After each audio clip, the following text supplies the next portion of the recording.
Chairman, we're now live. Thank you, and good morning everyone, and welcome to the Chamber and those listening online to the business of the Growth Scrutiny Committee. My name is Councillor Sam French and I'm Chairman of this committee. Councillor Reuben Robertson, Vice Chairman, is also present. The audio-visual feed of this formal public meeting is being broadcast live via the County Council's website. All comments to be raised today will remain accessible online. There's no fire drill planned for this morning. In the event of the fire alarm sounding, please leave the chamber, exit the building through the reception and assemble in the front car park. Please have any mobile phones, laptops and iPads on silent mode. The hearing loop is now activated. Requests to speak will be collated and announced by the Vice Chairman, and I will try to ensure that everyone has the opportunity to ask questions and make contributions. I would appreciate contributions to be clear and concise and ask that you indicate early when you wish to speak. On to the formal agenda. Are there any apologies for absence? We received one apologies for absence, which is Councillor Ashley Baxter, who's been replaced by Councillor Phil Dilks for this meeting only. Thank you. Thank you. And interest, any pecuniary interest anyone wants to declare? No? Okay, on to item 3, the minutes of the last meeting held on the 9th of September. This item is to approve and sign the minutes of the last meeting as a correct record. Please turn to pages 05 to 16 of the agenda pack. Do we have a proposer? Councillor Condell. And a seconder? Councillor East. Is there any dissent? No? Take it as unanimous. On to item 4. Announcements by the Chairman and Executive Councillors and Lead Officers. Following today's meeting, members of the Growth Scrutiny Committee are invited to a guided tour of Orchard House B, hosted by Andrew McLean and his team. This visit follows a suggestion made at the committee's June 2025 meeting. The tour will commence outside the members' room behind the Council Chamber immediately after the conclusion of today's meeting. On to Executive Councillor announcements. Anything from Councillor Liam Kelly? Thank you, Mr. Chairman. First off, I would like to wish a happy 361st birthday to the Royal Marine Corps, as we have ex-Royal Marines within our ranks, as clearly demonstrated by Councillor Condell and his Royal Marine Corps tie. So happy birthday to the Royal Marine Corps. And moving on. This reporting period again has been very busy with lots of activity going on in order to support growth within the county and also to support businesses within the county. So a brief summary as follows. The Greater Lincolnshire Apprenticeships Awards were held in late September. It was good to see the enthusiasm of the apprentices, and whilst most of the employers tended to be larger firms, there were some good examples of small businesses using the apprenticeship route to get the skilled staff that they needed. The paper on careers on today's agenda is relevant to how we help more young people to recognise the value of apprenticeships as a route to a fulfilling career. The Combined Authorities Business and Infrastructure Board met. Agenda items covered the opportunities relating to step fusion, which the Growth Scrutiny Committee is very aware of, agreements of the terms of reference for the Enhanced Water Partnership, which will tackle the crucial matter of water supply for growth, and identification of a pipeline of major housing schemes so that the Combined Authority can tackle the infrastructure barriers which are delaying these schemes. We also made reference to that exercise to ensure that a similar exercise took place in order to cover commercial sites so that they could be treated as a priority as well by the Combined Authority. The Team Lincolnshire Conference was held on the 1st of October. There are now more than 130 paying members of the network, which shows how committed the local business community is to promoting the area for investment. The attendees found it extremely valuable to listen to a presentation on how to win at public procurement. And there is a paper on today's agenda which discusses how we might adapt our investment strategy to win more investment for growth in the county. Attendance at the International DSEI defence sector demonstrated that there are more wide opportunities to our county cyber and defence technology businesses. Last week, we held a conference which explored the opportunities to exchange technologies between two of our county's most important business sectors, that being defence and food. This conference showed that there will be significant demand for the Defence Business Centre that has been referenced in previous meetings of the Scrutiny Committee. A detailed business case will be presented to the next meeting of the Scrutiny Committee.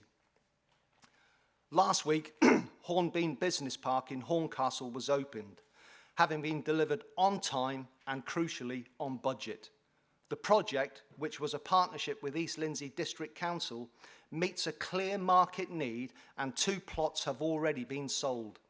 We continue to monitor the availability of sites to help small businesses to grow and to work with the developer market with local authority partners to address demand. Detailed exploration of a similar scheme at Fairfield Industrial Estate is also taking place. The project at Hornbeam Business Park is expected to realise over 65 local jobs and generate over £2.5 million return to the local economy annually. Titanic Bridge in Lincoln, a privately owned bridge rather than an adopted highway, remains closed. The local community, and indeed Councillor Christopher, are concerned about the state of affairs.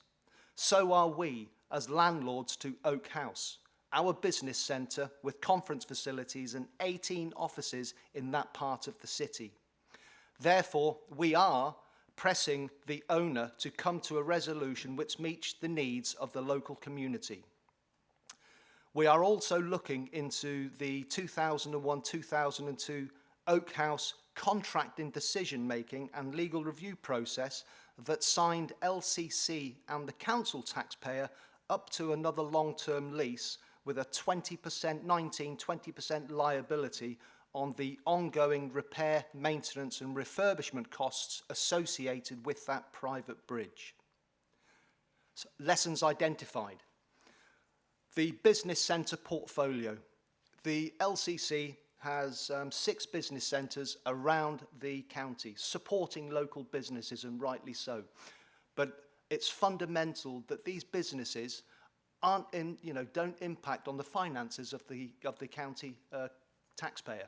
So we have identified that the business centres are losing money. They're not running at a cost. They're not washing their own face. So we've looked at the business centres, we're looking at the costs of sale, we're looking at all the costs associated with the business centre, and we are moving forward with a plan which will likely come to the next Scrutiny Committee to support the businesses without impacting on the businesses, but ensuring that there is limited impact to the council taxpayer. It's only right that those facilities should wash their faces, and we look to do that accordingly, whilst also looking at cost-saving initiatives, such as introducing solar on the building infrastructure that supports solar. So these options are also being looked at as well, longer-term options. Social value. In some of these business centres, we have continual under-occupancy. Where we can add social value, i.e. offering charities in the local communities the opportunity to work from these locations, then we will look to do so, because not only does it benefit the charity but the local community, but it also benefits the county council, as when charities occupy offices within these facilities, we, the taxpayer, will receive a rebate on taxes associated with that office up to 80% of occupancy. So it's a win-win for all stakeholders, the charity, the county taxpayer, the council taxpayer, and indeed the local community. And in regards to social value, what we're also looking at doing within the procurement process is introducing social value as part of the tender process, so that we are optimising our supply chain with all the money that we spend, so that it benefits apprenticeship schemes and also work experiences for the youth, etc. So these are other things we are looking at doing, getting maximum value add from the monies available to us so that it benefits those within the county. Thank you, Mr. Chairman. Thank you, Councillor Kelly. A lot to look forward to. Are there any announcements? Sorry, Councillor Dyer. Sorry, Chairman, just a question, if I may. Just thank you, Councillor Kelly, for providing a comprehensive report. Can you just clarify something? I just want to make sure I heard you correctly.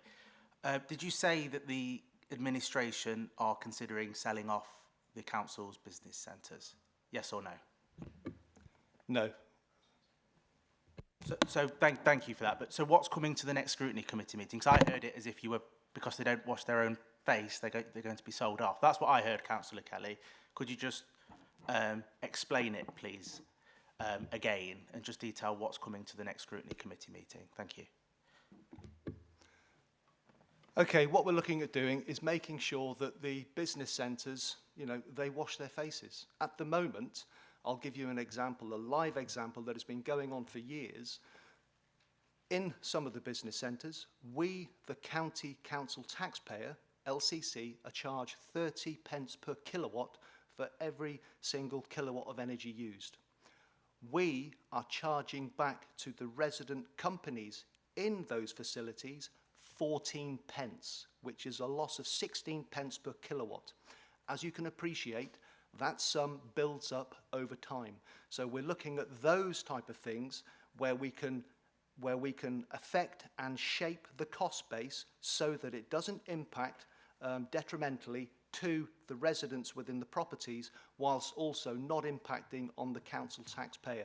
We are looking at all opportunities to improve the cost base to the benefit of the council taxpayer.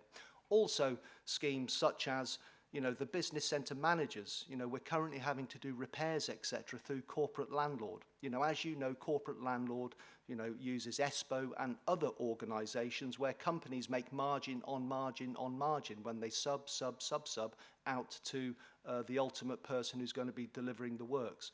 What we are looking at doing, options, is looking at the business centre managers having the autonomy to be able to go out to the local market and therefore procure local services at local prices, ultimately benefiting the Lincolnshire County Council taxpayer. And when we have further information on these schemes, etc., we will then present them and bring them forward so that you're aware of the continual improvement activities that are ongoing within the growth portfolio. Thank you. All right. Did you have one as well, Councillor Dilks? I did. Can I also say thank you for the update on that you gave, Councillor Kelly. I'm particularly interested in the business centres, as you say, having got one in my area, Eventus in the Deepings, and I know it was sort of upgraded a couple of years ago, I think, and I went to an opening there. I would be very interested in, you know, knowing more about that centre particularly. So I'm really asking, could local members, you know, be informed of the return or lack of it, you know, the cost to the county of each of these in their own patches, sort of thing, so that they can promote them more locally.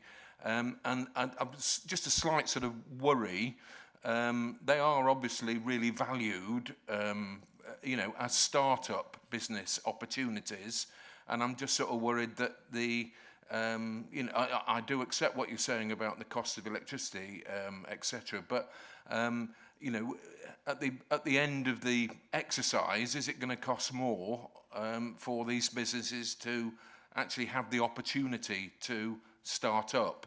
It's a bit of a worry, do you know what I mean? And finally, can I just ask, forgive my ignorance, but I'm not sure where Titanic Bridge is in Lincoln. Titanic Bridge is down the east side of the Witham. Justin? Stamp End. Stamp End. Yes. Yeah. Okay, thank you. Thank you very much for that. Yeah, no problems.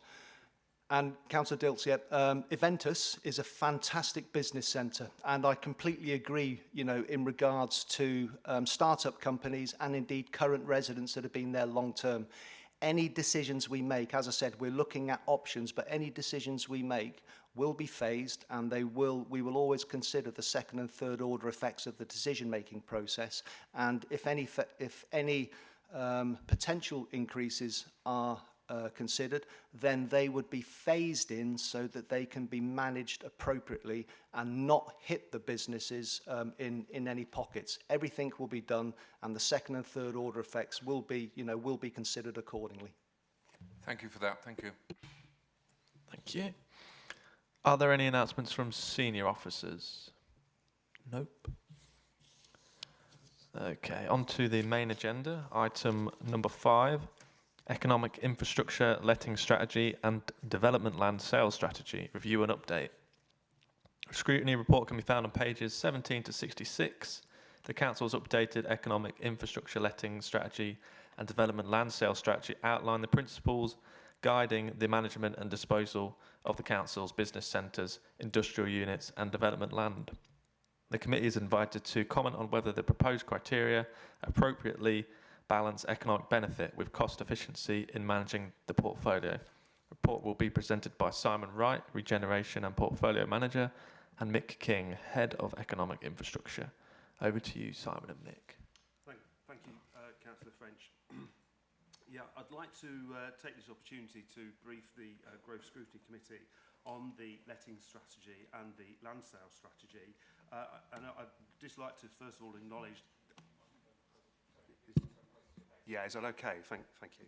I'd like to acknowledge that both documents are considered to be very dynamic. They're living documents and they are refreshed from time to time. The first submission of our strategy to the committee was back in 2019, and we've been back to the committee in 2022-23 with a further update, and we'll continue to reflect sort of best practice, market conditions, and some of the feedback that Councillor Kelly has provided to this committee this morning.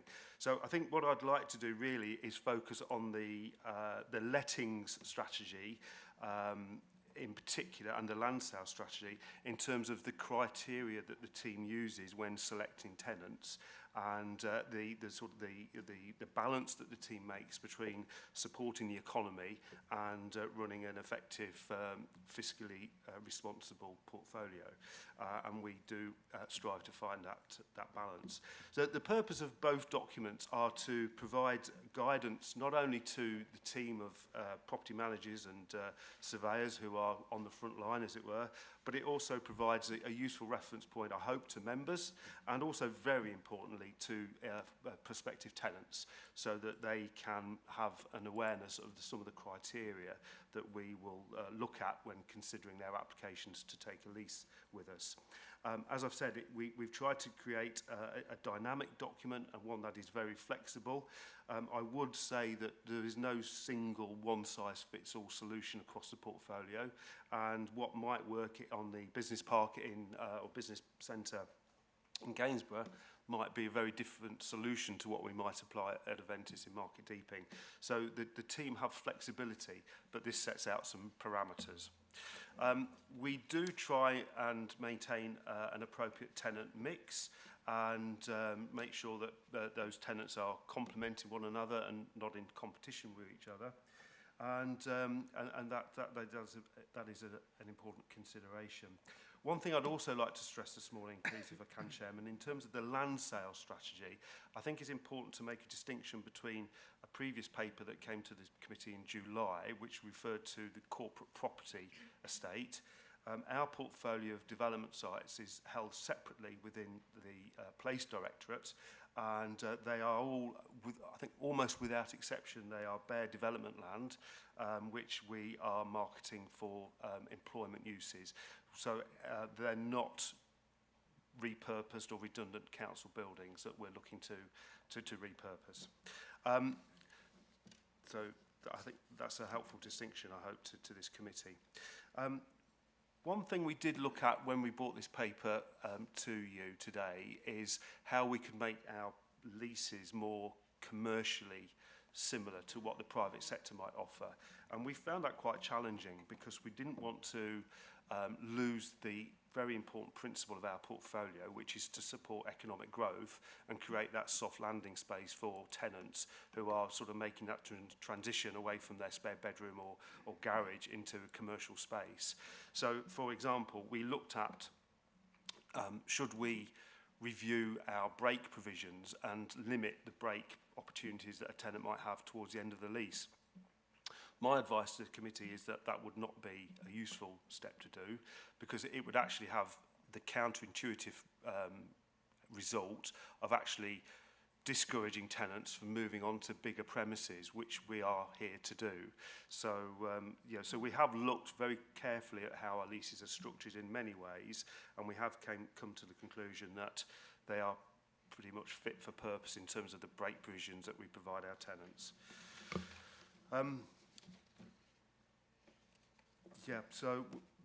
Councillor Kelly has also referred to a phased implementation plan of how we recover the cost of utilities. That's acknowledged in his paper. That is an ongoing piece of work that we'll be looking to do over the coming months.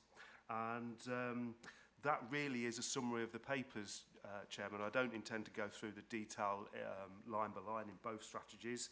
I'm, of course, happy to answer questions, but I'd obviously like to invite this Scrutiny Committee to confirm that these documents are fit for purpose and they provide a useful framework for tenants, officers who are applying them, and for incoming tenants.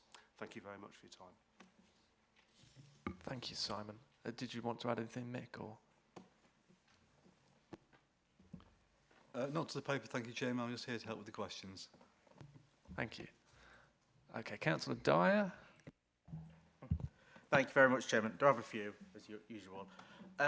Firstly, Simon, could you just indicate to the committee why this report was brought to the committee, please? And the preamble within the report, the two items that you mentioned, but mainly the section referring to, gone blank. Yeah, we'll just leave it at that for now. Why has this report and the words within your report been put to the committee? Yeah, thank you, Councillor Dyer. The purpose of the paper, as I've mentioned, was really to inform members of this growth committee about the work of my team, the economic infrastructure team.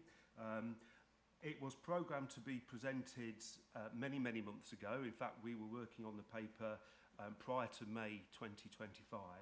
And as I've mentioned, this paper and the subject matter of this paper has been presented to Scrutiny Committee both in 2019 and 2022.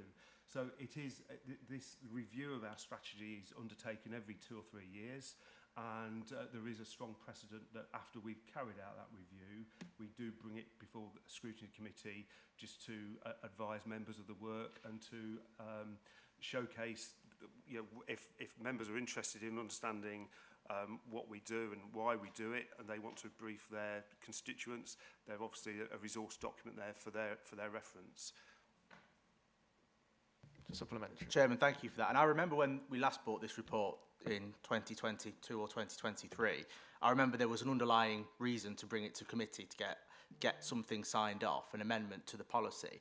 And I've actually gone back and had a look at the last report that was put to committee, and much of the wording's the same, but there are some subtle changes. And within this report, you've highlighted the purpose of the review, and one of the reasons, taking on latest good practice, etc., is strategic considerations. Am I right to say that strategic considerations would be political requests to change the policy? You're testing my memory banks there, Councillor Dyer, but no, my recollection of that, and I think a good example of that, and it's something that Councillor Kelly's touched on this morning actually, I do recall 2 or 3 years ago, we did really firm up our policy when it came to our approach to various uses within the portfolio. So, for example, we were very nervous at the time about, and we do receive interest from sports clubs, and we do have 1 or 2 tenants within our industrial estates where there's sports clubs, so volunteer groups. For us, that raises a number of challenges. First and foremost, a health and safety challenge, because within an industrial estate where there might be HGVs and forklift trucks moving around the service yard, that is not a comfortable mix if you've got children being dropped off by parents running into a unit to take part in a trampoline class or a kung fu lesson or whatever it might be. So we were very concerned about health and safety implications, but we were also very aware that those sorts of uses were not delivering members' aspirations in terms of job growth, job security. These types of uses are run by volunteers and they don't actually bring much to the economy in terms of bringing on skills and training opportunities. So that was something I do recall in particular that we wanted to address, and we did also look at a few other things very much procedurally to reflect our experience over the previous 2 years where we've had a problem, we've had a challenge, we found a solution. Let's capture it. So next time we have that challenge, we've got a precedent to follow. So that was really a lot of our thought process behind why we keep reviewing the policy. Thank you, Chairman. Thank you very much. What I'm trying to get at, Simon, is why in your report you've gone into so much detail about maximum term lengths? Because the report in 2022 in respect to the maximum term length is very similar. I don't think there's some wording change, but there isn't much. So I'm getting at, is that something that the Executive Councillor has requested your team to review? Because it looks like you're trying to justify not implementing maximum term length. And I think you've ably explained why we shouldn't. I'm just trying to work out if the administration are trying to put something in place, and you've brought it to committee today to perhaps explain to the Executive Councillor why we shouldn't be doing that.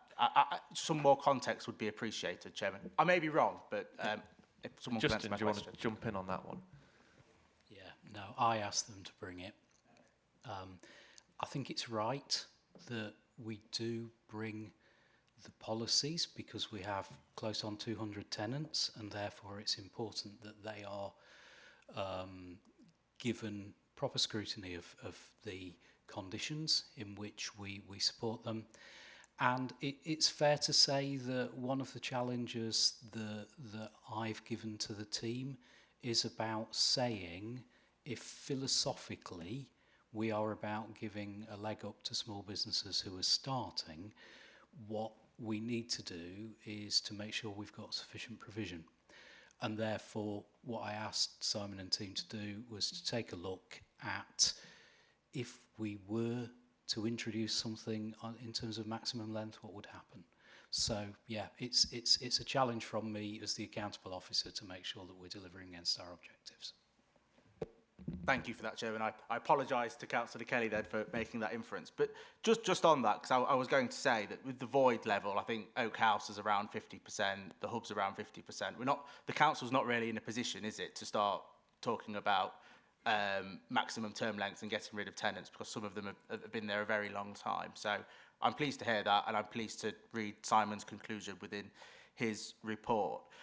One element within the report that wasn't highlighted, but Councillor Kelly highlighted it within his opening remarks, is just the maintenance of the facilities. And I know 4 years or so ago, what Councillor Kelly detailed to committee as his aspiration is that the managers of those spaces did actually do that, didn't they? That was something that I know they'd go out and get an electrician to come in and do work or trim bushes back, etc. That was done by the estate managers. And I think through my frustration that we went under the one council approach and property services took it over. And we all know how great property services are, and it's one of the reasons that I'm pleased I'm on this committee, because I can hold them to account. Is that something that you're going to be looking at as a management team, rolling back and going back to giving the managers of those facilities their own autonomy to choose labour locally to get the job done, rather than going through the corporate landlord system? Yeah, thank you, Councillor Dyer. The short answer is yes, that's something that we will continue to look at. We will continue to look at operating the portfolio in the most sort of responsible way that we can. There are a number of advantages of the corporate landlords initiative, which we do support. But we have had a challenge from Councillor Kelly very recently to say, could we do more at a local level to support local businesses? So I think the challenge for us as officers is to find a middle way where we can capture the advantages of both systems, working with corporate landlord and the professionalism and the skills that team has, particularly when I think about some of the health and safety and compliance checks that corporate landlord can do for us. But again, as I say, Councillor Kelly has given us that challenge to think about where there is a low risk, can we work with local contractors to support local economies? And that's something that we'll be looking to find that balance with in the coming weeks. Yeah. Sorry, Councillor Darrell, I'll just follow on that.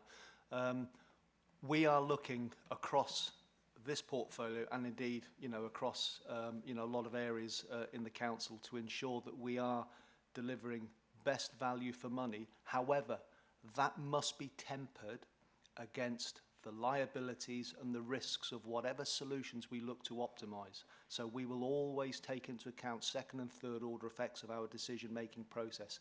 And in this instance, if some of the tasks are better being carried out by corporate landlord because of the because of the levels of due diligence and the confidence they have in larger suppliers, etc., then those arrangements will remain in place. But wherever we can best achieve best value for money for the council taxpayer, that is what we will look to do. And like you referred to in the previous regime, where you were given the business centre managers the autonomy to make those lower level decisions that were saving money, then we will obviously look to do all those type of opportunities as well.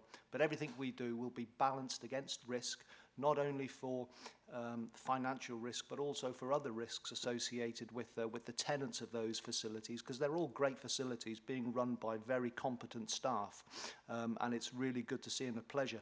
And indeed, Councillor Dilks, if you want to go and have another trip around that business centre and enjoy the fantastic cafe that is on site, then we can look to do that. But that's what we'll look to do. We'll look to ensure we get value for money in all of those centres, and also, limit the liabilities on risk and financial losses, etc. as well.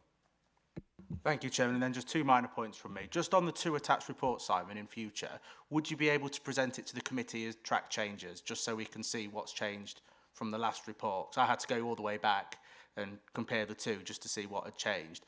And finally, within the papers, you talk about the occupancy rates, and I think the hub's at about 51%.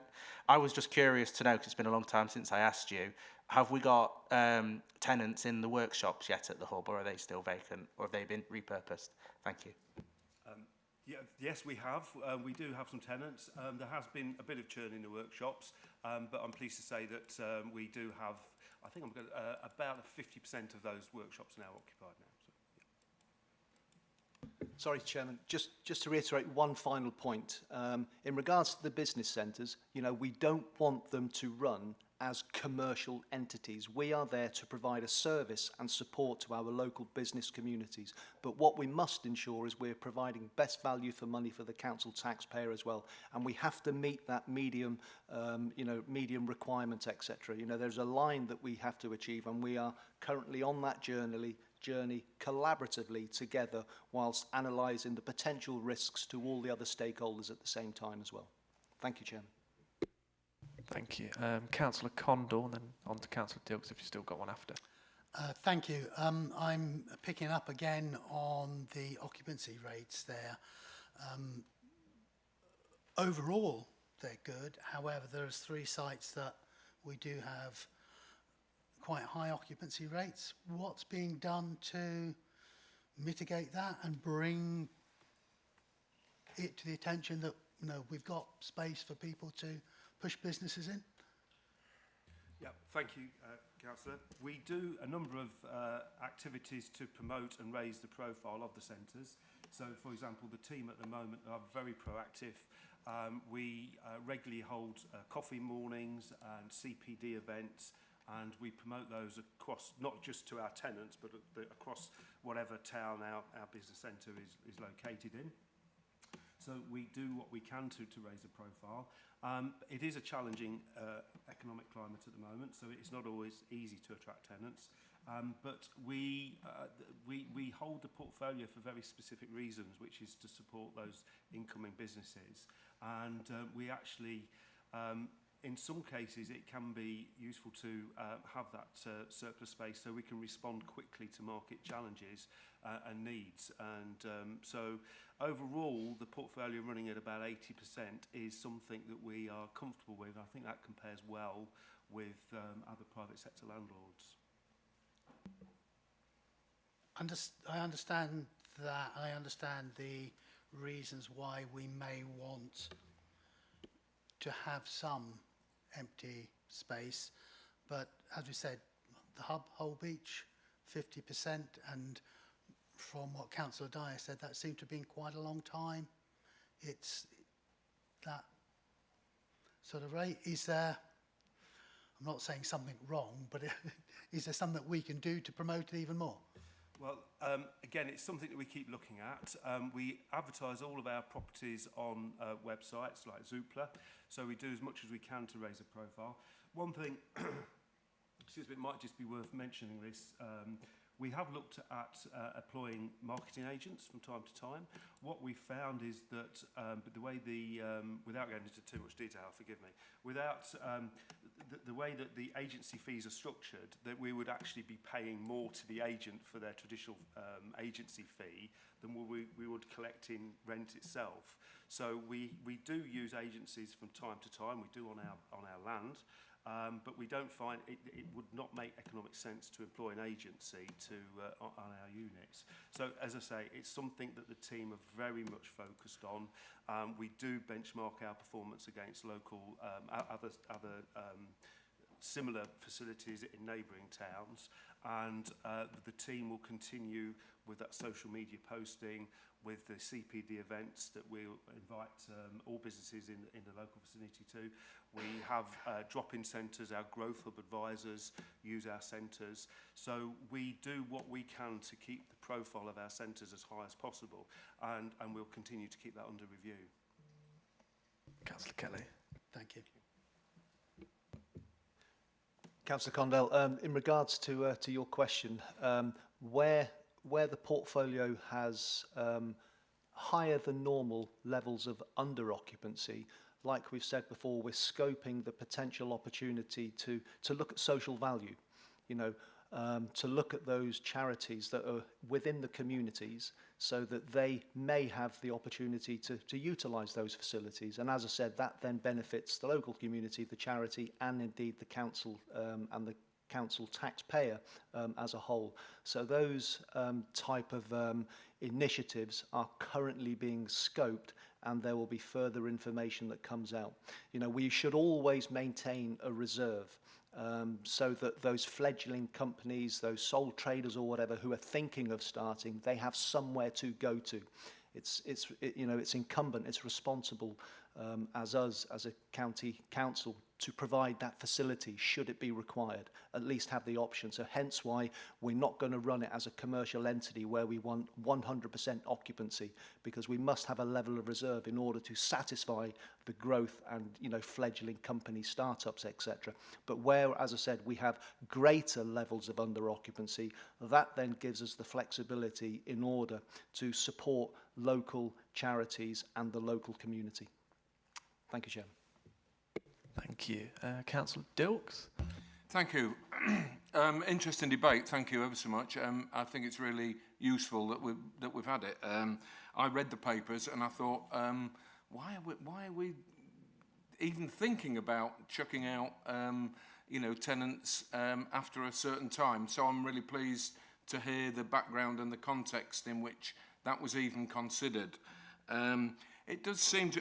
if I can just say, Councillor Kelly, I do use I'm a frequent user of the cafe, which is interesting because it's become much more of a community cafe in recent times. There was a time when I formed the opinion that only the people who were using those offices would actually use it to nip down and get a sandwich. Now it is a very thriving, that's a big business or a successful business in itself. I actually I drive a age concerned bus on a Friday, and I've taken, a dozen, elderly people there for a lunch on a Friday, and they thoroughly enjoyed it, and it's been really successful. So that business itself is actually promoting the Eventer Centre in the community. Really, what I wanted to come on to, though, was just sort of ask about, rather than sort of thinking about, chucking out a tenant after a certain period, it does strike me, though, that I don't have a problem with it costing money, with it costing council taxpayers money to give people a chance to kick off their business. Now we know that there's a high level of failure in new businesses, set up businesses. So I would really welcome sort of looking at what more can we do to have the debate here as to, are we doing enough to support those businesses? Why did they fail? What is there anything more that we can do? But on the reverse of that, rather than thinking about chucking successful businesses out after a while, has it been considered, is it viable, is it possible to even look at, if a business does get to, is successful, say after 5 years or whatever period, that we can actually charge them a more commercial rent in that, if we have still got the empty properties within that, or we've got the room for them, and that we're not denying other people to get in there as the start-up. So what I'm saying is, could they actually be subsidising the start-ups themselves after a while? Thank you. Thank you, Councillor. That's a challenging question. Thank you for getting my brain cells working on a Tuesday morning. I think just to break that down, if I may, I think it's worth stressing to the committee the big USP that we offer on our portfolio, in my view, is the fact that all of our leases include a tenant break clause at no notice. And I think I can be pretty confident in saying no private sector landlord would ever be willing to risk their income in the way that this council does to support their tenants. And I think that goes a long way to de-risk a decision from a small business to, as I say, to make that leap from maybe working after hours in their garage or spare bedroom, because they're not signing up for a 5-year lease and a 5-year commitment. If their business idea does not work, they're saddled with a 5-year lease, which is going to be a burden for them. So I think that is probably the single most important distinction that sort of marks out our policy. The second point about could we sort of charge more to established tenants? Again, we're always trying to find that balance between supporting businesses and being commercially astute and commercially responsible. We do have certain criteria, legislative criteria that we have to follow, such as best consideration. So we do have to charge our tenants a market rent. And I think whilst we are commercially responsible in that sense, the danger with that rolling break clause I've just described, if we over-egg it, then we'll lose tenants, because if they could go outside. The challenge we've got with the portfolio as well is that the market at the moment in Lincolnshire is not able, in my view, to provide grow-on space for our tenants. So, the market conditions for development is very challenging, particularly at the moment. So we do find a lot of our tenants like the level of support they get with us. And the challenge is actually for the sort of greater Lincolnshire and the economy is how do the private sector provide that ladder of opportunity once a tenant has been with us for a certain period of time. So. Thank you. I'm going to just add to that point as well. If you do, as Councillor Dilk say, want to throw out the tenants, and as a strategy to do that, you charge more to kind of make them throw themselves out, is that not a better tactic than just throwing them out and not gaining a little bit of extra money or what have you? Well, yes, it is a tactic. I suppose we'd be very concerned about the sort of negative press and the impact on that, and it's a difficult one again because we wouldn't want to have a sudden glut of space coming back to us, which will then increase our holding costs. So, like I say, it's a very finely balanced portfolio that we try and make those commercial decisions on, reflecting the impact of one butterfly effect. We do one thing over here, and the impact over there might be something that we didn't particularly want. So, Oh, thank you. Just thought it was worth considering. Councillor Kelly. Thank you, Chairman. I just want to reiterate the point that we are definitely not in the habit of throwing businesses out, and we wouldn't do so either.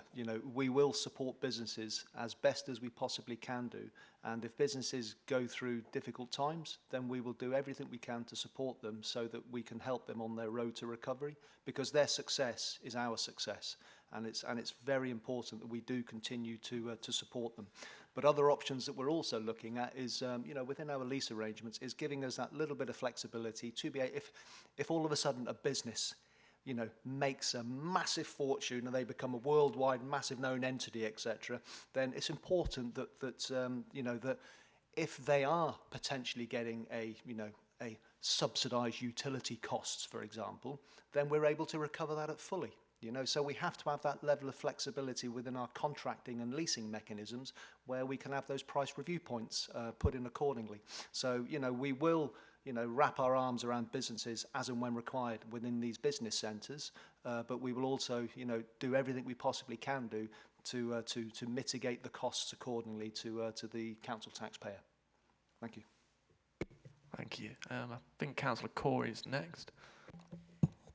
Thank you, Chairman. It's worth reiterating, it's already been said, but we're not a business, but we do have to run our services in a business-like way. And also, we're not here to compete in the market, but to support the market, especially when in cases of market failure. So looking at page 38, and forgive me if I've missed it elsewhere, but in future papers, can we see a matrix of occupancy? It might be, I don't know if you know of it, Councillor Dyer. So we can see churn, length of occupancy, so we can better judge performance and understand the market dynamics. So interesting as section 21 is, it doesn't give me as someone who needs to help with decision making and policy development, as a member of the council, how that actually looks. So the raw data there is fine, but what does that look like in practice? I think that would be really helpful. I don't know if other members would like that as well. Thank you, Councillor Corey, for that. More than happy to look at that. I think I was very aware in coming to you today that this feels to me like a companion piece to the portfolio performance paper that I brought to this committee in July. So I think that there's how the two papers and how the sort of interlink is something that we'll consider for future meetings. That would be very helpful. Thank you, Chairman. Thank you. Councillor Condell. It's all right. Councillor Kelly answered my question for me. All right. Yeah, Councillor Robinson. Thank you, Chair. I think that the differences between the council's lease structure and in the private sector is obviously the break provisions. That's the main thing, which is unique. And I think this is especially good for the businesses which we want to support, i.e. the small businesses, the startups. I think this is the way in which we should be helping small businesses, not necessarily by subsidising energy and subsidising grants and stuff like that. But my question to you directly, Simon, is overall, and from the past 2 years, does the letting strategy overall, does it cost the taxpayer money? Does it sustain itself? Or does it generate capital for the council? Thank you. As we described in July in the portfolio performance paper, the operation of the portfolio has a net cost of circa £300,000 to the authority. So that is something that Councillor Kelly has, as he's said today very clearly, challenged us to look at, to see if we can get that reduced to zero. And that's something that we will be continuing to do over the coming months. So whilst this is helping small businesses overall, it is, in an ideal world, it's not sustainable in the fact that it's still costing taxpayers. So all we're really doing here is we're using taxpayers' money to help start up businesses which are going to be paying that tax money anyway. Is the idea of this strategy ideally in the future to generate, I know Councillor Corey said this, that obviously we're not a business, but would the idea of this eventually be to generate money so it comes to the point where we can, you know, not just sustain council tax, but we can start lowering it? If I may, you will have political choices about priorities on things like council tax.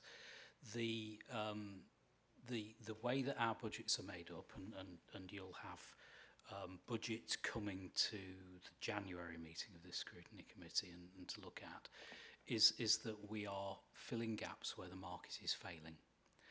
And we do regularly review how the market is, but realistically, as you will have seen in that paper in July, and as Simon's described, there are parts of the county where we want to support small business by providing premises, but because of the nature of that economy and the prices of income and so on, it will be very difficult for those to break even. So the challenge we've got is to look at making sure that we are reducing any costs appropriately, that we are providing fairness across our charging structures, but this is a balance between the role of the public sector in terms of filling gaps where the market is failing and making sure that we're using public money wisely. Councillor Kelly. Thank you, Chairman. And just to add on that, we're on a journey.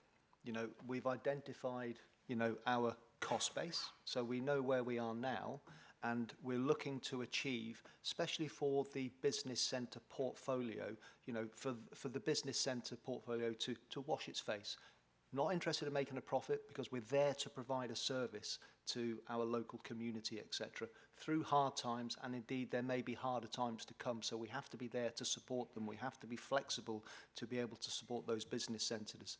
And we need to be mindful as well that we benefit from providing those businesses the opportunities to be successful, you know, because we get, you know, the GVA that those businesses bring into the county, you know, the gross value added, you know, the revenue that those businesses generate, the jobs they generate, etc. as well. So we have to take into account all factors. So even as Simon alluded to, you know, the cost at this moment in time is 300,000 sterling that we are losing out in the business portfolio.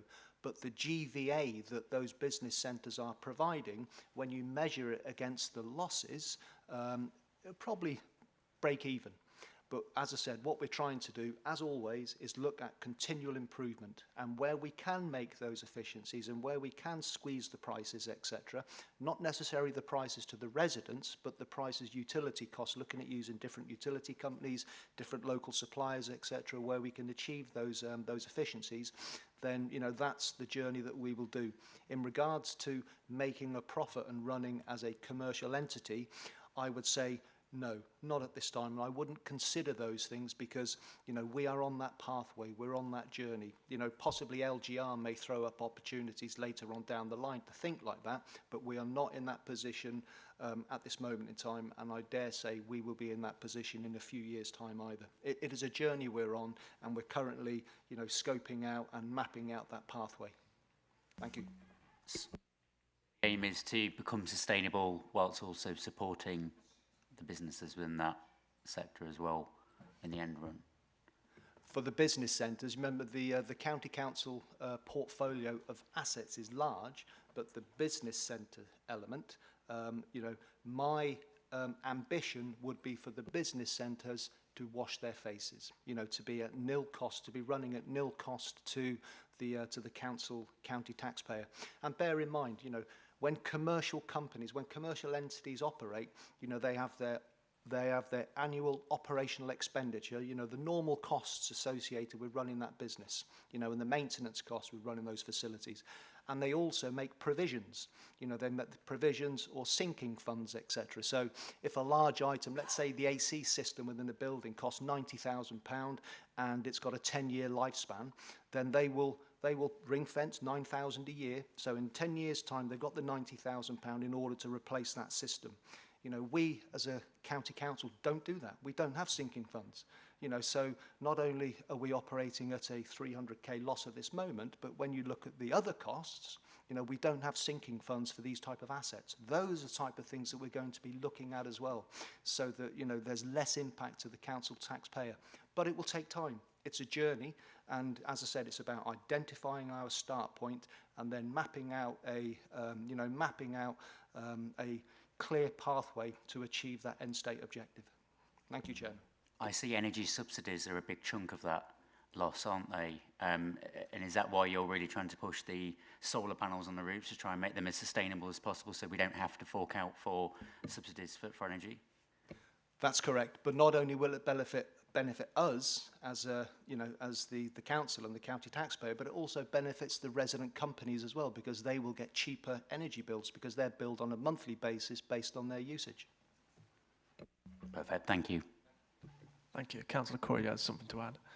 Yeah, it's a question for the portfolio holder actually, and the throwing round of the word loss. Can the portfolio holder confirm whether he thinks that this £300,000 is a loss or an investment in the people of our county and the businesses of our county? You can look at it in many ways. Financially, it is impacting, it's a £300 financial loss to the taxpayer.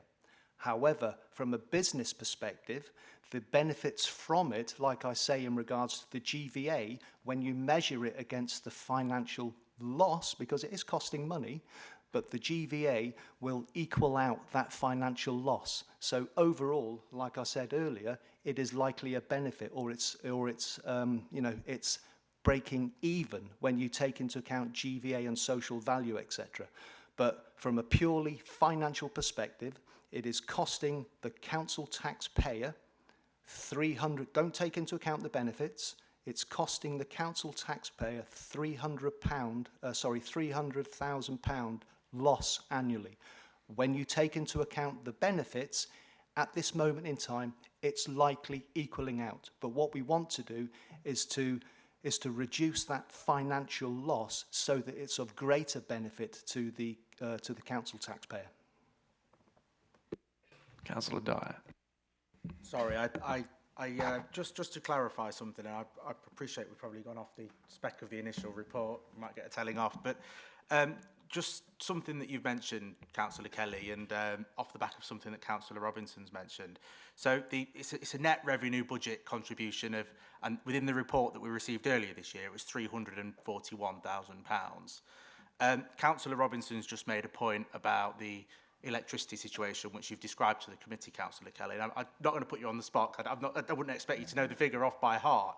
But can you just confirm, out of the 341 revenue budget contribution, £341,000 revenue budget contribution, how much of that is the underselling of electricity? Do we know that figure? Is that 10 grand, 20, 30, 40? Do we know as a committee how much that is, please, Chairman? I can give you a rough top of my head. I think about a third of that 300,000 loss, about 100k, relates to utility costs, relates to energy costs. I believe the other 200k is in relation to any revenue we receive from those business centres. So that's not only on the lease, the square footage, but also on the utility costs, any money coming in from the tenants. We have to give 11% of that revenue to a government body for the initial monies I believe we received right back years ago, and that continues throughout the life of those business centres. Mick, is that correct? Yes, Chairman. Very accurately correct. Sorry, is that 11%, is it? 11% of the revenue, and the revenue is lease square footage plus revenue from utilities invoiced to the residents. So all revenue inward, 11% goes to a government body. And that's from previous money from central government given to us to help kickstart those projects? Correct.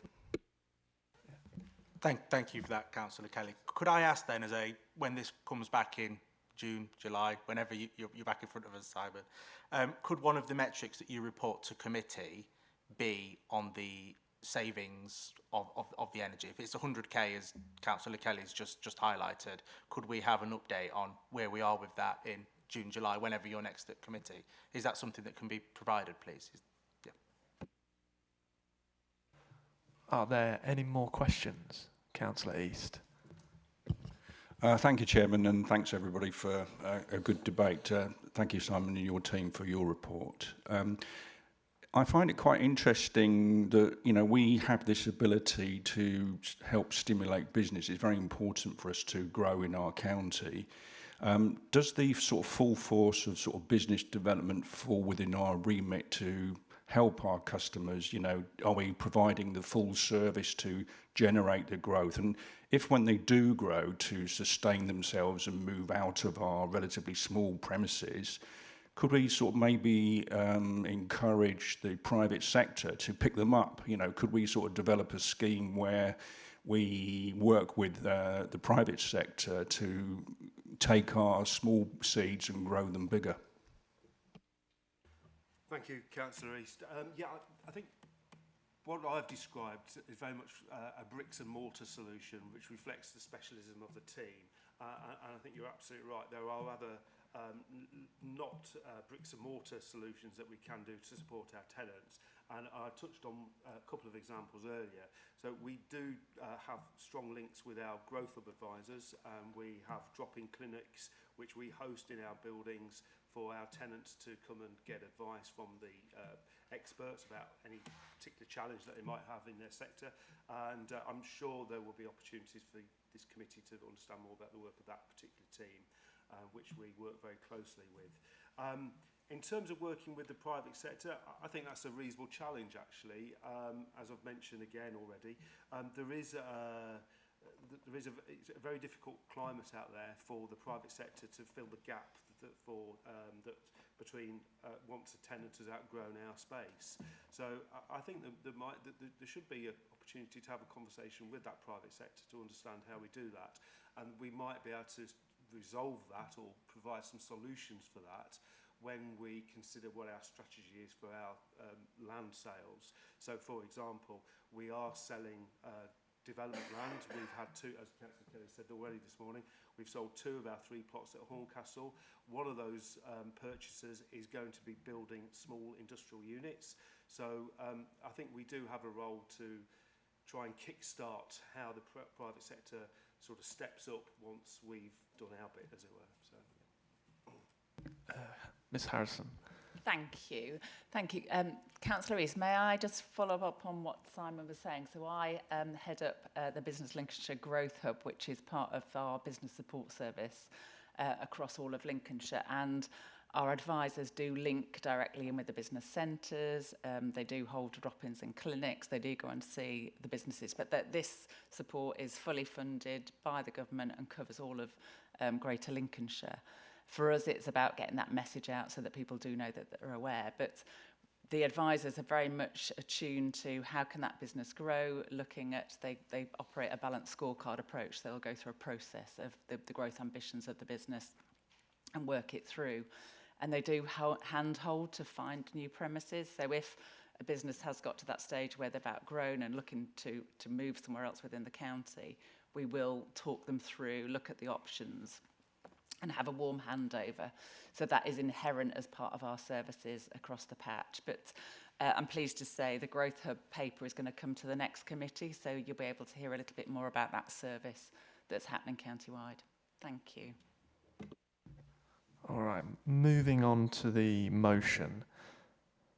Thank you for your questions. So I'm going to move the motion from the paper as there's been no amendments. Is there any dissent? Take it as unanimous. Would you like to take 5 minutes before we go on to the next one? I would.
All right, welcome back. And on to item 6, the inward investment strategy.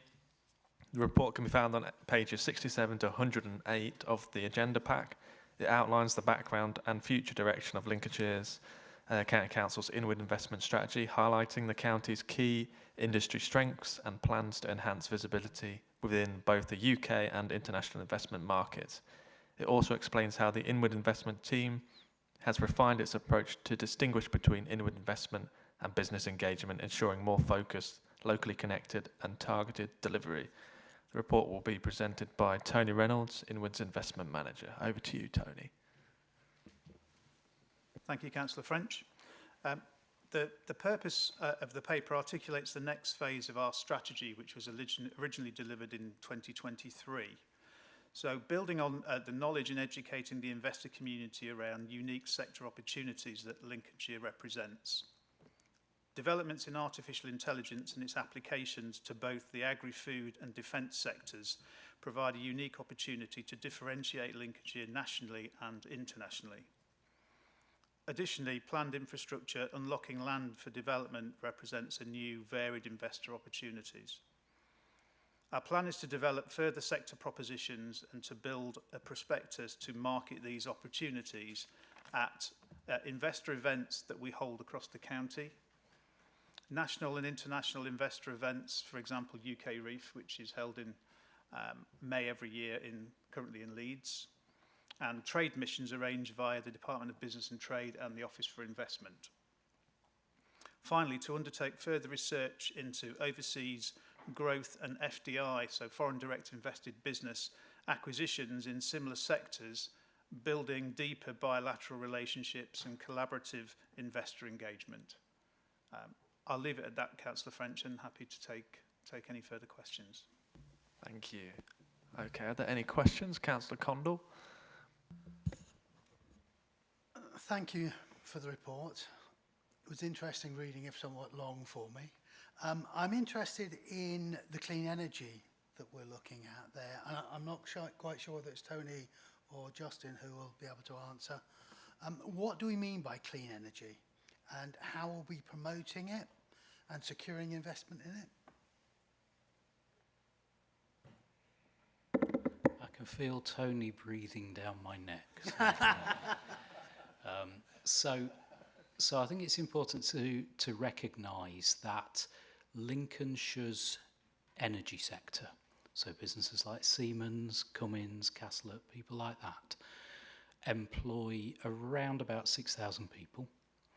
The staff who work in those in those businesses typically earn above the county average and are typically more productive, and that we are expecting growth of about 5.5% a year on that sector from a base of about 600 million. So I think it's really important to think of the sector in that context. It's engineering in a power and energy basis, as opposed to some of the things like delivering, I don't know, the Triton investment and so on. So that's what the sector is. Given the jobs in the sector, given the anticipated growth of the sector, and given the generally international businesses in that sector, we do believe that it is a sector which is attractive to international investment. It is not, in terms of promoting international investment, that is not us seeking to promote Lincolnshire as a location for nationally significant infrastructure projects or anything else. It is simply about us saying we have a number of internationally important sectors which employ a lot of people in high salaried jobs, which subsequently invest in the area, and we believe that is one of the sectors that gives us a competitive advantage. All right, are there any other questions? Councillor Robinson. In terms of clean energy, are we talking about solar panels and wind turbines mainly, or are we talking about things like fusion power, nuclear? both, frankly. We've got a lot of capacity and knowledge in those sectors on those items, on the use of intelligence and IT in terms of new systems, and in terms of repair and maintenance. So when we are talking about the energy sector, and I tend to say energy sector rather than clean energy, for me it is absolutely everything. We have got businesses who are working on energy transmission within vehicle systems, and we have got businesses who are working in civil engineering on the energy sector and most things in between. Any other questions, Councillor Dyer? Thank you, Chairman. Just one point, because I know 4 years or so ago, I attended quite a few of the Team Lincolnshire events, and they were bustling events. Lots of people from the business community across Lincolnshire attended those. And when I saw your report, Tony, the number of ambassadors at 130, I thought, oh, that sounds remarkably familiar to what it was 4 years ago. I was wrong. 4 years ago, it was 123. So it's increased by 7 in 4 years. So my question is one, is Team Lincolnshire still going concern? Are we still getting people engaged with the events there? But two, it hasn't really, I'm sure more have joined and some have left. It's about £350 a year fee, isn't it, to be part of it? But it hasn't really increased that much. So is that still something that the council are looking to grow and develop? I know when I spoke to Karen years ago, she was really keen to see that number increase more and more and more. So are we doing anything to see that increase in ambassadors, at least increase over a 4-year period? 'Cause it stayed pretty static. Thanks, Councillor Dye. It's definitely alive and kicking. We had a slight strategy change in 23. In as much originally the inward investment strategy ran under the banner of Team Lincolnshire, and what we've done is we've developed an Invest Lincolnshire brand, which is now the parent of the brand, of which Team Lincolnshire is a subgroup. We ran just over 20 events for Team Lincolnshire events last year on a sector basis to follow the strategy. Every event is oversubscribed. We're actually at 146, I think, as at today. So we are still growing. What we did do was we focused in the last 12 months to try and really make sure that all businesses that wanted to join Team Lincolnshire were Lincolnshire businesses located in Lincolnshire, employing Lincolnshire people. We did have a run of businesses wanting to join from Nottinghamshire and from other counties, and we slowed that recruitment down to make sure that we were true to our strategy in relation to Team Lincolnshire is all about Lincolnshire businesses employing Lincolnshire people and trying to make sure that we capture the supply chain of all opportunities and keep them within the county. So it is very much alive and well, and we do run, as I say, a number of events, and it's still very successful. And as Councillor Kelly mentioned earlier, we had the annual conference a couple of weeks ago, which was, we had 110 ambassadors of the membership there, which was fantastic to see, and it was a great event. So yeah, thank you. Ms Harrison? Hi, may I just add something to that as well? What we have been doing is looking at the structure of the membership. So we had a lot of people that initially joined thinking it was like a marketing vehicle for them to gain leads. And we've had to flip that and be very clear to say that actually it is about landing investment, peer support, helping with supply chain connections and making that warm introduction to Lincolnshire. So we did take a strategic view to assess who was part of the membership, and there is a rigorous process in terms of vetting new member applications and how they can give back and what they can provide in terms of that warm support. But also, the other thing that we're very clear about is we do not want to compete with the likes of the Chamber and the FSB. They are membership organisations. They do a sterling job, and there is definitely a place for them in Lincolnshire, and we're not in that landscape at all. This is all about inward investment and securing our foreign direct investment businesses to stay, and then championing our priority sectors. So we're trying to differentiate, and definitely, it's not about we didn't set a target to say how many people we wanted to get. It's choosing the right people that can actually help to amplify our messages externally. Thank you. Thank you. And Councillor East. Thank you, Chairman. One for Justin, really. We saw Sir Edward Lee talking to the Secretary of State. Have we got any update on our famous RAF Scampton? It's not worth putting the microphone on to say no. I am personally watching with interest what's happening in the news over the last 24 hours.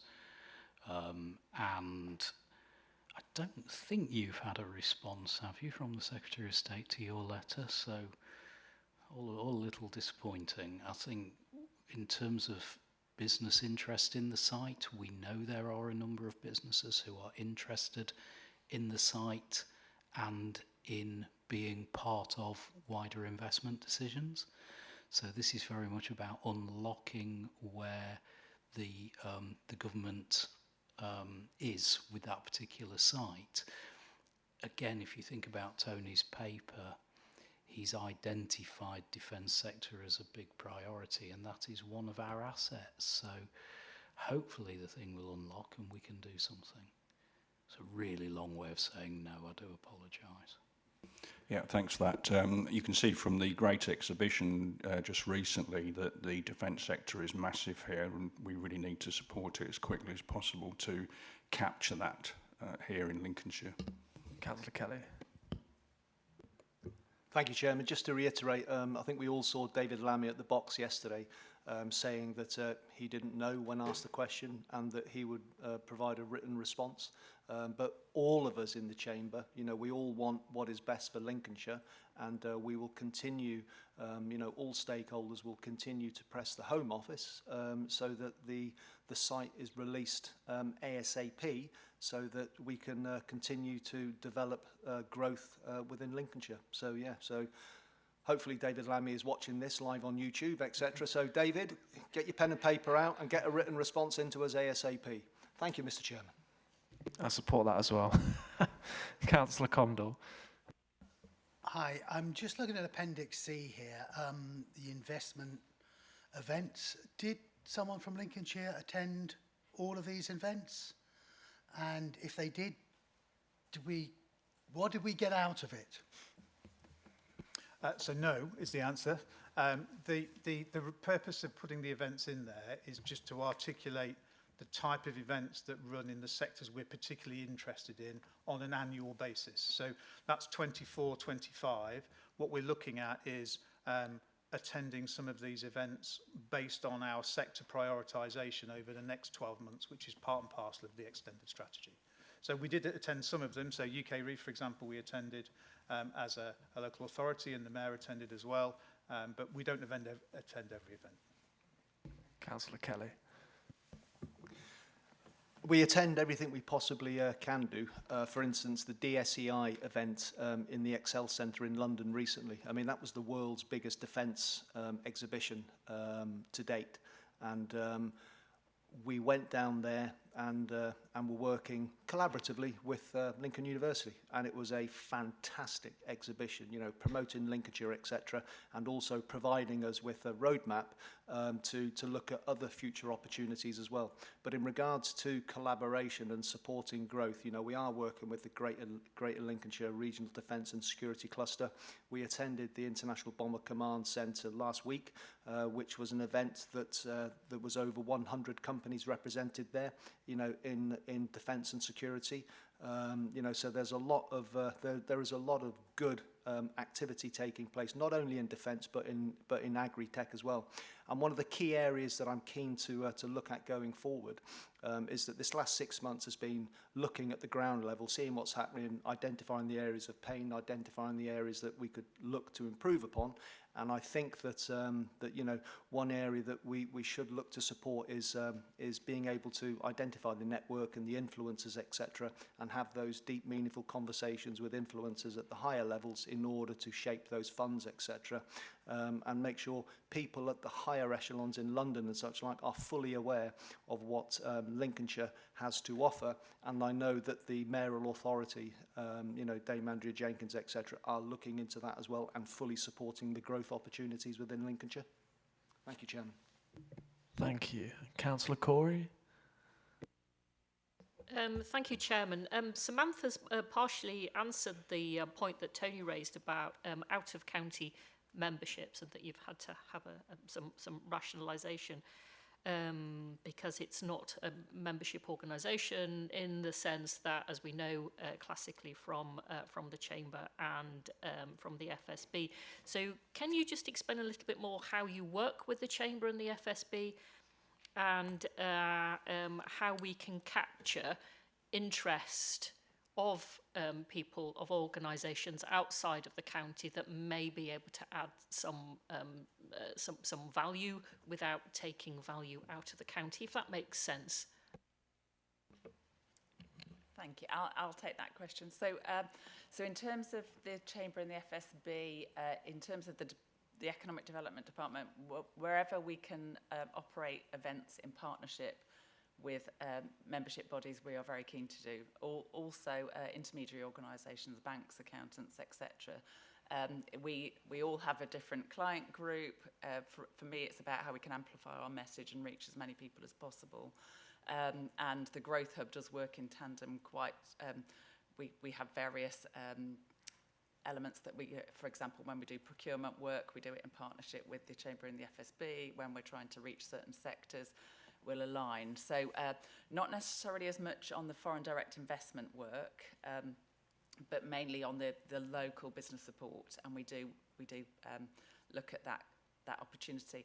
In terms of external partners, what we are keen to do is anybody that can bring value to our supply chains, or anybody that can bring that link, that support and that connection. So where we've got a foreign investor, they may say they've got a supplier that is out of the county, or they're working with, with some, a different organisation. Can they join? We do let people attend Team Lincolnshire events as a guest.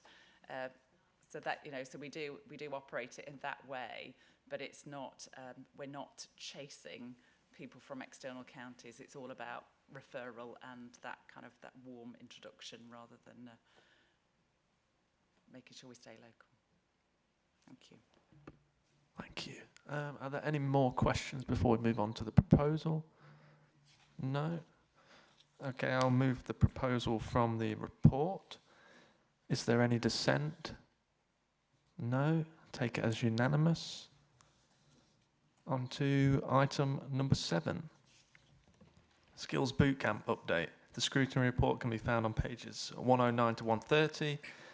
It provides an update on Greater Lincolnshire and Rutland Skills Bootcamp programme funded by Department of Education. It outlines progress made during 2024 and 25 financial year and recent developments for 2025-26. The report will be presented by Natalie Poole, Skills Delivery Manager for Skills Bootcamps. Over to you, Natalie. Thank you.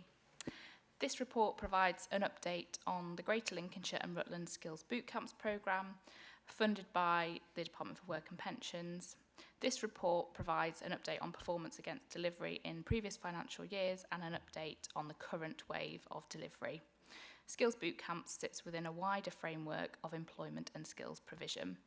Skills Bootcamps are training courses for adults that are designed to fill local skills gaps and job vacancies. They are delivered by local training providers in partnership with employers. This is the first time that members have received an update with regards to Skills Bootcamps. So the paper gives details about what Skills Bootcamps are, how the programme is delivered, and what sort of courses are on offer. It also discusses the impact of the programme in terms of job outcomes and filling skills gaps in Lincolnshire's priority sectors. The paper focuses on how delivery can support local businesses, particularly SMEs, by helping them to build capacity in the workforce and recruit programme participants into hard-to-fill vacancies and higher-skilled jobs. The paper gives an overview of what skills bootcamps are available to people and the kinds of training providers and businesses that are involved. There is a focus this year on supporting veterans, women returning to the workforce, and ex-offenders into specific training programmes. Detail is given around the sectors being supported by skills bootcamps, for example, agriculture, defence, health and care, and engineering and manufacturing. Members of the committee are invited to firstly recognise the successes of the programme and explore ways to expand reach. Secondly, support the use of skills bootcamps to help employers fill hard to reach and hard to recruit roles. And finally, discuss future strategic priorities and sector needs for delivery beyond 2026. In the last delivery wave, 839 learners completed training, and of those learners, 775 individuals got a positive employment outcome. For example, getting a new job, a promotion with their current employer, or if self-employed, they won new contracts for their business as a result of skills learned from the Skills Bootcamp. So that's a 92% success rate, which we aim to maintain into the current delivery wave. It's our ambition to reach over 1,500 learners during this current delivery wave.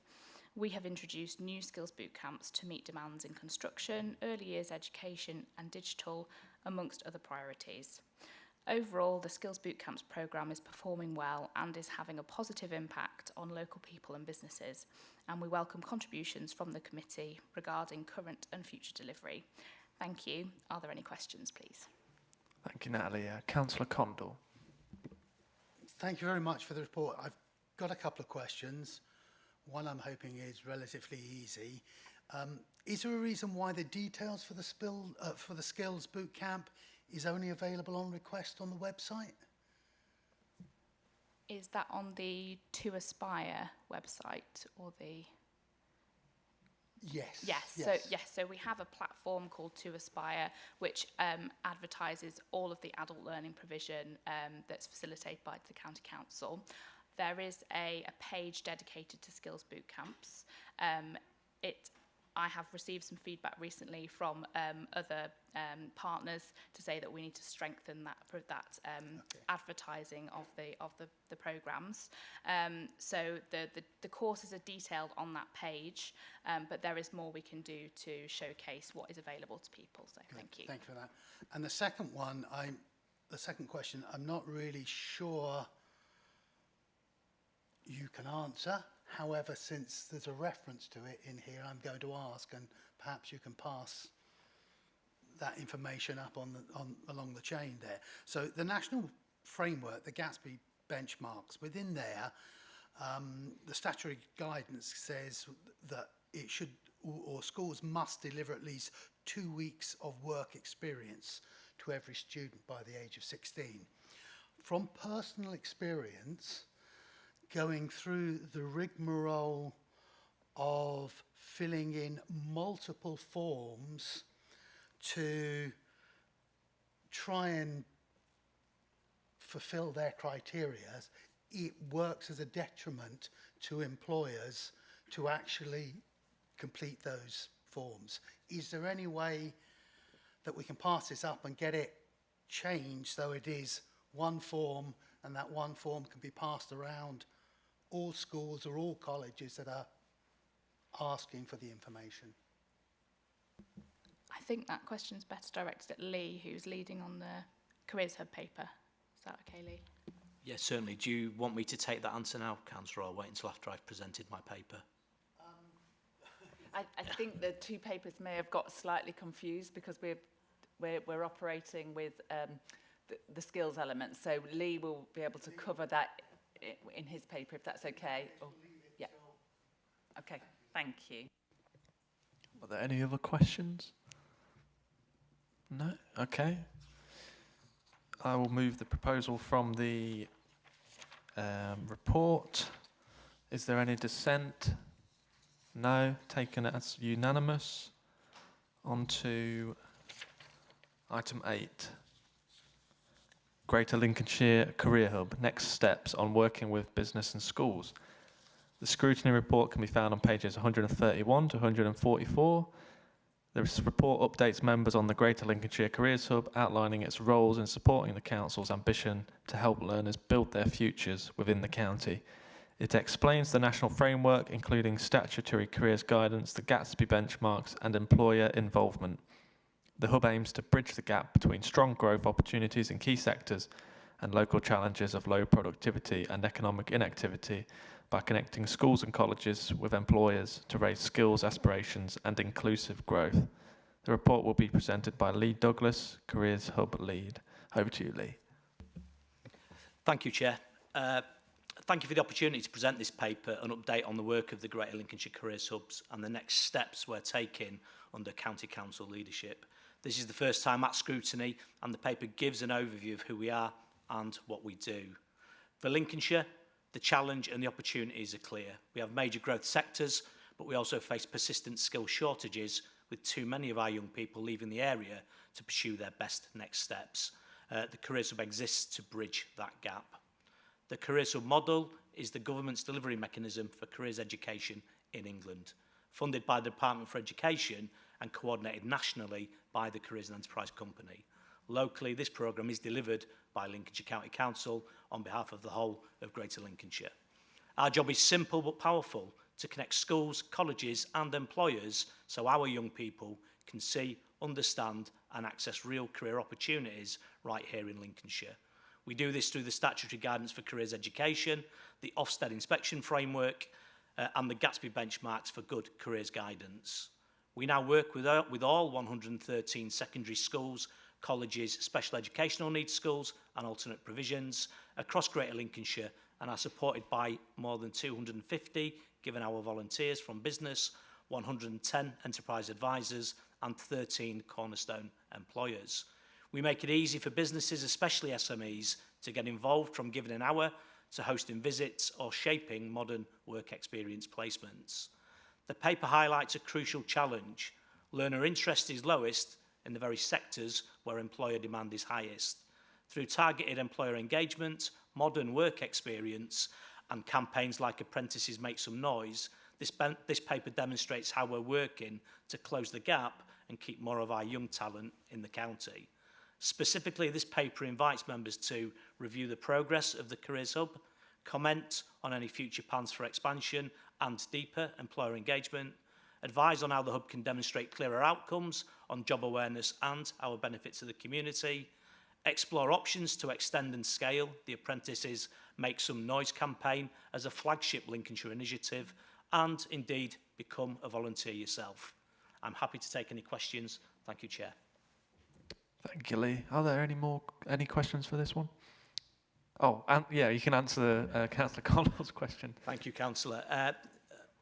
Going back to your question, I agree it is increasingly difficult for employers to deliver work experience as they understand work experience from when they did work experience themselves. And the traditional model was learners would leave school in years 10 and year 11, aged 15 or 16, and spend 1 week with an employer. And it's certainly a model I followed and a model I detested as a young learner at school.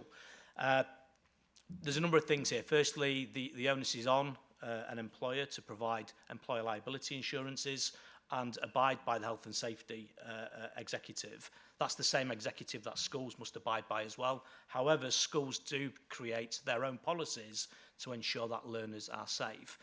So to your first point, we are looking at a one model fits all, a particular type of paperwork, and we're hoping that all our employment volunteers will embrace that. And this is being picked up nationally by the Careers and Enterprise Company and something that will be released locally by ourselves. The second thing to add is modern work experience is a new manifesto, it's not yet policy, and explores offering work experience to learners over 5 years of their secondary education, split into phases. So actually, not every moment with an employer needs to be spent inside the workplace. Employers can spend more time with the young people in school, delivering hands-on activity and having two-way conversations. Does that answer your question, Councillor? I'm sort of delighted that it's being looked at, because after the business that myself and my wife were working in, after doing and helping with work experience for people for 5 or 6 years, in the end we just stopped doing it because it required so much paperwork to be filled in. I'd love to be able to explore working with you then, Councillor. Thank you. Councillor Corey, did you have a question? I did, thank you. And I thank Councillor Condell for his question. This is something that many of us throughout our lives experience. There is that initiative with government, tell us once or tell them once, that you just fill in one form once and it goes across all government departments. I know we've got GDPR, but it would be good if we could roll that out across our services. So my question is around, maybe it's a question, maybe it's a rant, I don't know. Availability and accessibility. This is always an issue in Lincolnshire, where we have diverse and spread populations, and someone who lives in one village may like to access training and employment and education in the next village. There's no direct transport link. So how are we working with transport providers and other partners to ensure that while training and work experience opportunities are available, that people can actually access them sustainably? Thank you, Chairman. Firstly, what we are doing is looking at different models of delivery, hybrid models, exploring virtual opportunities with employers and learners. Most schools through COVID valued that. They now don't so much. So we are looking at very hybrid models. Me personally, as the career sub-lead, I'm not working with transport in terms of how do we get learners from point A to B. But what we are trying to do within our budget constraints is try and remove the barriers for those learners. In particular, any specific programs that we run, we will look at funding the cost of transport. Now, this comes at a risk because we cannot sustain that. We do need to get into a position where there is a sustainable model and actually learn from other devolved areas and look at some of the routes they've taken to overcome these problems. And certainly at the Great Lincolnshire Exhibition, Andy Burnham gave examples of how they've done that. So I think there's things for us to learn from in terms of delivering this programme, but at the same time, still very early in terms of that delivery. I do want to add as well that we focus on the most disadvantaged first. So our overarching priority is work with the most disadvantaged, learners that are furthest away from the labour market and from opportunities. Councillor Corey. Yeah, thank you, Lee, for your honest feedback. I mean, it was ever thus. It's, you know, this has not arisen from the work that you've been doing, but thank you for your answer. So, could we get something back, Councillor Kelly? Is this something actually specifically we could have a look at how we can make those links, how we could make it happen, so young people can actually get to the training and to the opportunities that are available but not necessarily accessible? Yes, we can, and we will also look to ensure that it is captured as part of the LGR review and also as part of the combined authority as well, because it's ensured that whatever we look at, you know, we optimise with all stakeholders, and also there's longevity within the solutions that are provided. So yeah, not a problem at all. Thank you there, Councillor Corey. Thank you. Councillor Dilks. Yes, thank you. Thank you for the paper. I'm sure we all welcome the initiatives in getting encouraging learners to stay in Lincolnshire. Sounds good. Reminded, of course, of the League of Gentlemen mantra. You know, you'll never leave. But it is something that we should be encouraging, of course. But what I wanted to just ask about was how the university fits in with this. And it's not just about kids might sort of leave Lincolnshire, but we do attract thousands of people into University of Lincolnshire. And I read somewhere that Nottingham, for example, Nottingham, I think, has the highest proportion of students that come to Nottingham that actually choose to stay there and make their careers and live there for their, you know, a long time. I just wondered how we fit into that, and do we work, you know, what do we do with the uni? Thank you. Thank you. Yeah, we work with both universities in Lincoln. We support both the ONS's UniConnect programme, so Link Higher, and the Humber Outreach programmes, we are featuring across Greater Lincolnshire. The University of Lincoln are one of our cornerstone employers, so not only do we work with them as a place of study and as a destination for learners, but we also work with the university as a place where you can go and actually be employed and get a job. So we support their widening participation teams, we support their national recruitment leads to make sure that certainly our voice, although we must be impartial, is actually focusing on opportunities in higher education in Lincoln and Lincolnshire. Thank you. Adding on to that, has the council itself considered being a part of this as one of the employers? As the council in its entirety, in all honesty, I haven't asked, but we have many volunteers from within the council ranks.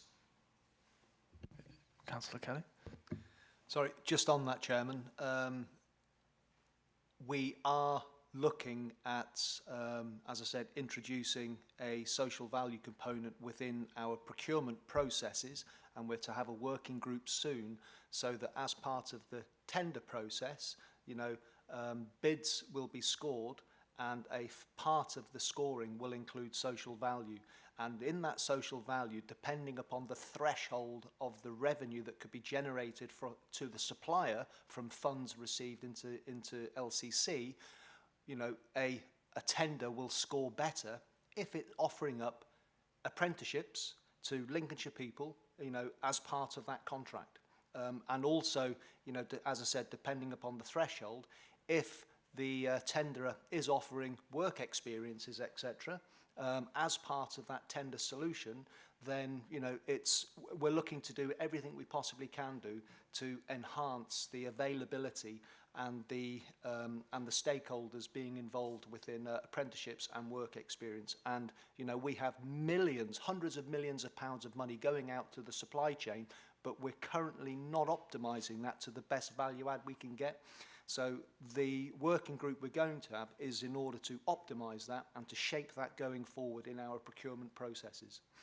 So yeah, and at this moment in time, as an example, Balfour Beatty, you know, one of our main highways providers, does provide apprenticeships for as part of that scheme. Thank you, Chairman. Thank you. Are there any other questions? Yeah, I completely agree with the paperwork. I run a business myself, and I tried to get someone in to do work experience, and to be honest, I gave up on the paperwork. And then after I did fill it in, I found out I had to spend another £1,000 on insurance for hiring under 16-year-old, which a lot of small businesses can't afford. So if that can be something which we can look into, I think that's important, because there's a lot of businesses which would like to bring people on board for that. My question is, what proportion of students engaged in this Careers Hub programme actually secure an apprenticeship afterwards? I didn't see so much information over that. And is there something that schools and businesses, is this something that they can do together on their own? I don't understand why council has to be involved in this. What specifically do we do? Thank you. Thank you. Firstly, what we do is we deliver the programme on behalf of the Department for Education. So underlying everything we do is a number of digital tools and advice and guidance. So the Gatsby benchmarks, for example, the statutory guidance for careers education, and all the tools that we use to measure schools and schools' performance. Beyond that, what we find is within schools, there is limited capacity for them to actually engage employers and do some of this work, and also adopt new principles and new policies as well. Many schools are focusing on GCSE grades and destination data. So I think without us, it wouldn't happen.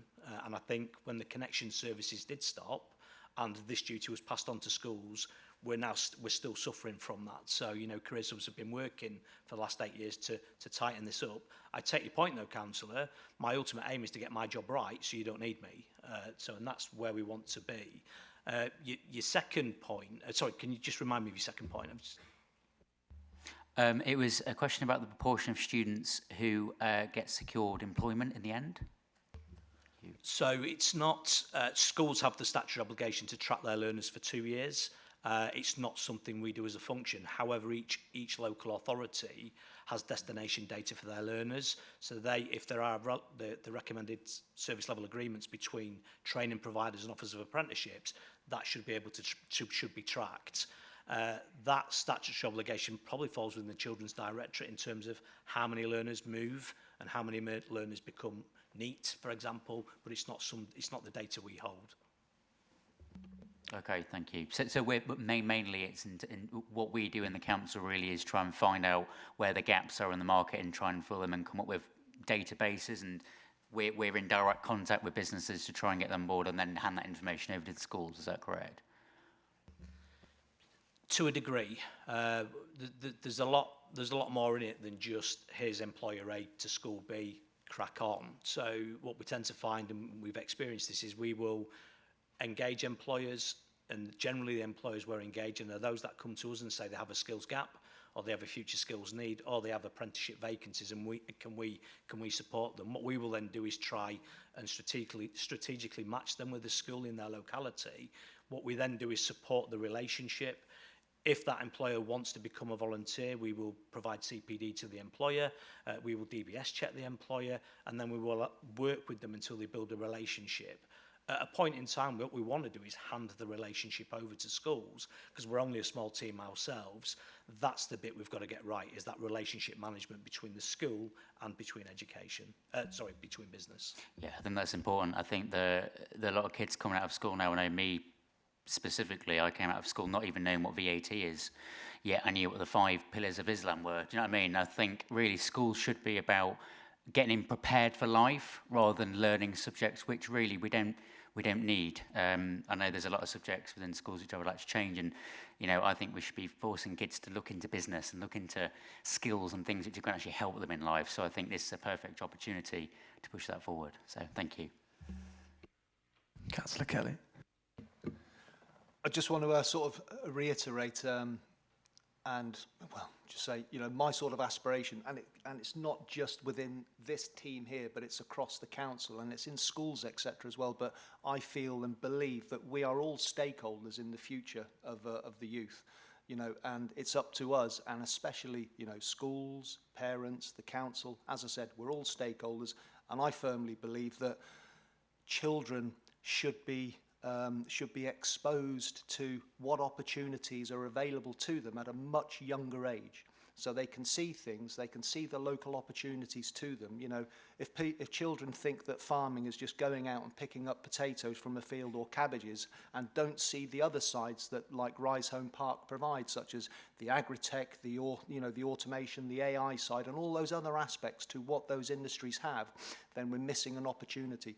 So I think we should seed corn skills, opportunities to our children at a much younger age, so that it's mapped out, so that when they come to leaving school, they're far better prepared, their eyes are open to the options that are available locally, and it makes that journey much easier. But for that to happen, it needs to be coordinated, there needs to be good collaboration, and we all need to work together, not just the council, it's also the schools, and it's also the parents and all other stakeholders.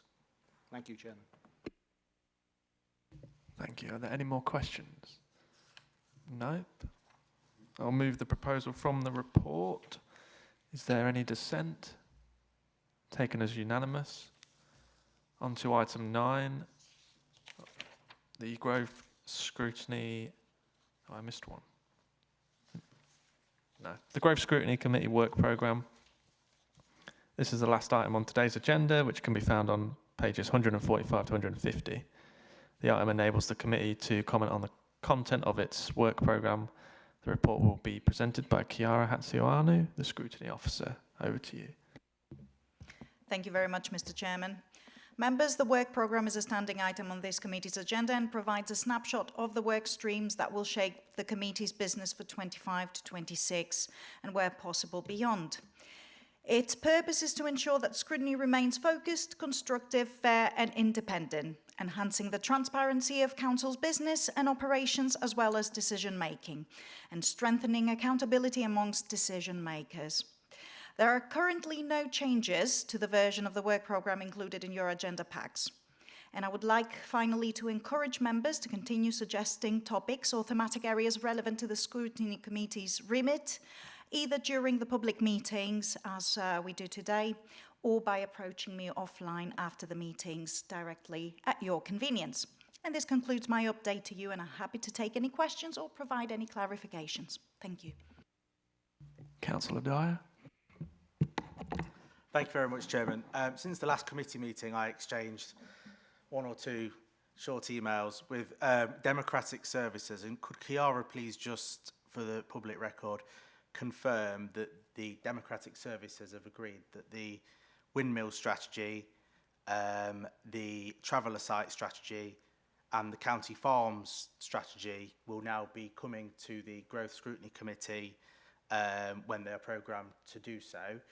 I'm still unsatisfied that the 2026-27 capital repairs and maintenance programme isn't coming to this scrutiny committee, because I think that's a major part of what we're here to scrutinise. So I'll continue to raise that issue with democratic services.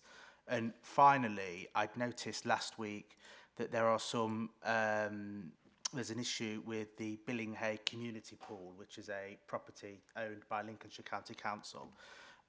Would it be possible to request that that comes to this scrutiny committee in due course, so that we can consider the problems that the residents and the stakeholders are experiencing there? Thank you, Chairman.